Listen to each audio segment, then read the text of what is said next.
ఆదిలాబాద్ ఉమ్మడి జిల్లాలో భారీ వర్షం నుంచి అతి భారీ వర్షాలు కురుస్తున్నాయి. 3 రోజులుగా ఎడతెరిపి లేని వర్షాల కారణంగా వాగులు వంకలు పొంగి ప్రవహిస్తున్నాయి. సాగునీటి ప్రాజెక్టులోకి భారీగా వరద నీరు వచ్చి చేరుతోంది. నదులు ఉధృతంగా ప్రవహిస్తున్నాయి. లోతట్టు ప్రాంతాలు జలమయమయ్యాయి. లో లెవెల్ వంతెనలపై నుంచి వరద ప్రవాహం పెరగడంతో చాలా గ్రామాలకు రాకపోకలు స్తంభించాయి. తర్నం వాగు పొంగడంతో మహారాష్ట్ర చంద్రపూర్ నుంచి వచ్చే భారీ వాహనాలు నిలిచిపోయాయి. కొమరంభీం జిల్లాలోని వట్టివాగు ప్రాజెక్టుకు భారీగా ఇన్ఫ్లో వస్తుండటంతో 3 గేట్లెత్తి నీటిని విడుదల చేస్తున్నారు.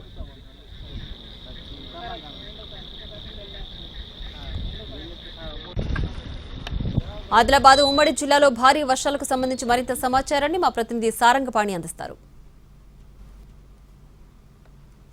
ఆదిలాబాద్ ఉమ్మడి జిల్లాలో వర్షాలు దంచి కొడుతున్నాయి.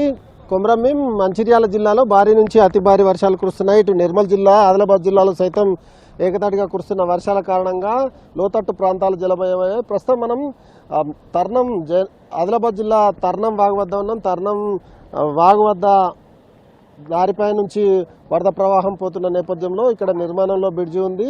ఈ లో లెవెల్ కాజ్వే ఏదైతే ఉందో అది పూర్తిగా నిండిపోయి దానిపై నుంచి వరద నీరు వెళ్తున్న నేపథ్యంలో చంద్రాపూర్ వెళ్లాల్సిన అంటే తెలంగాణ నుంచి మహారాష్ట్రకు వెళ్లాల్సిన వాహనాల రాకపోకలు నిలిచిపోయాయి. ఆదిలాబాద్ నుంచి వచ్చే వాహనాలు ఏవైతే ఉన్నాయో ఇటువైపు నుంచి పూర్తిగా నిలిపివేసిన పరిస్థితి. పోలీసులు సైతం ఇక్కడ సెక్యూరిటీ ఏర్పాటు చేయడం జరిగింది. అటువైపు నుంచి వచ్చే వాహనాలు ఏవైతే భారీ వాహనాలు ఉన్నాయో అక్కడ నిలిచిపోయి ఉన్న పరిస్థితి మనం ప్రస్తుతం అయితే విజువల్స్లో చూసుకోవచ్చు. ఇది చంద్రాపూర్ నుంచి అటు ఏదైతే సిమెంట్ పరిశ్రమల నుంచి ఇటువైపు వస్తున్న ఈ రస్తా ఏదైతే ఈ దారి ఏదైతే ఉందో రహదారి పూర్తిగా రాకపోకలు నిలిచిపోయాయి. అయితే ఆదిలాబాద్ నుంచి వచ్చి జైనాథ్ వైపు వెళ్ళే మామూలు వెహికల్ అయితే అటువైపు నుంచి దారి బల్లించిన పరిస్థితి మనం ప్రస్తుతం అయితే చూసుకోవచ్చు. మహారాష్ట్ర వైపు నుంచి ఈ భారీ వాహనాలు ఏవైతే ఉన్నాయో అవన్నీ పూర్తిగా నిలిచిపోయిన పరిస్థితి మనం ప్రస్తుతం విజువల్స్లో చూసుకోవచ్చు. 2 రోజులుగా కురుస్తున్న భారీ వర్షాల కారణంగా వాగులు వంకలు ఉప్పొంగి ప్రవహిస్తున్నాయి. దాంతోపాటు చెరువులు కుంటలు సైతం నిండుకుండాలని తలపిస్తున్న సిచ్యువేషన్ కనిపిస్తుంది. మరోవైపు చూసుకుంటే ప్రాజెక్టులకు సైతం ఇన్ఫ్లో కొనసాగుతుంది. వట్టివాగు ప్రాజెక్టు 3 గేట్లు ఎత్తి దిగువకు నీటిని విడుదల చేశారు. అదేవిధంగా కొమరంభీం జిల్లా మంచిర్యాల జిల్లాతో పాటు నిర్మల్ జిల్లాలోని లోతట్టు ప్రాంతాలు జలమయమయ్యాయి. ముఖ్యంగా కొమరంభీం జిల్లాలో చాలా చోట్ల వాగులు వంకలు ఉప్పొంగి ప్రవహించిన నేపథ్యంలో రాకపోకలకు అంతరాయం ఏర్పడుతుంది. దీంతోపాటు కొమరంభీం జిల్లా అదేవిధంగా నిర్మల్ జిల్లా పాఠశాలలకు జిల్లా అధికారులు సెలవు ప్రకటించారు. ఈరోజు ఇటు కడెం ప్రాజెక్టుకు భారీగా ఇన్ఫ్లో వస్తుంది. ఇటు మంచిర్యాల జిల్లాలో సైతం భారీ వర్షం కురుస్తుంది. మంచిర్యాల కొమరంభీం జిల్లాతో పాటు నిర్మల్ జిల్లాలో భారీ నుంచి అతి భారీ వర్షాలు కురుస్తున్న పరిస్థితి అయితే మనం ప్రస్తుతం అయితే చూసుకోవచ్చు. ఉమ్మడి జిల్లాలో కురుస్తున్న వర్షాల కారణంగా చాలా చోట్ల రాకపోకలు నిలిచిపోయాయి. అటు సుష్మీర్ వాగు సైతం ఉప్పొంగడం మూలంగా సుష్మీర్ వద్ద ఉప్పొంగడం మూలంగా 12 గ్రామాల రాకపోకలకు అంతరాయం ఏర్పడింది.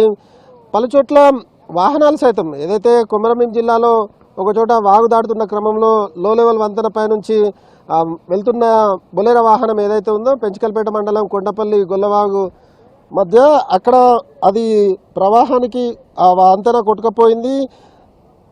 వంతెన ఏదైతే ప్రవాహానికి కొట్టుకుపోయిన నేపథ్యంలో దాటే క్రమంలో బొలెరో వాహనం అందులో ఇరుకపోవడంతో జేసీబీ సాయంతో దాన్ని బయటకు తీసే ప్రయత్నం అయితే చేస్తున్నారు. ఉమ్మడి జిల్లా వ్యాప్తంగా వర్షాలు కురుస్తున్న నేపథ్యంలో మంచిర్యాల కొమరంభీం జిల్లాల పరిధిలోని ఓపెన్ కాస్ట్ గనుల్లో దాదాపు 1000 టన్నుల బొగ్గు ఉత్పత్తికి అంతరాయం ఏర్పడింది. ఓబీ వర్క్ సైతం అంతరాయం ఏర్పడింది.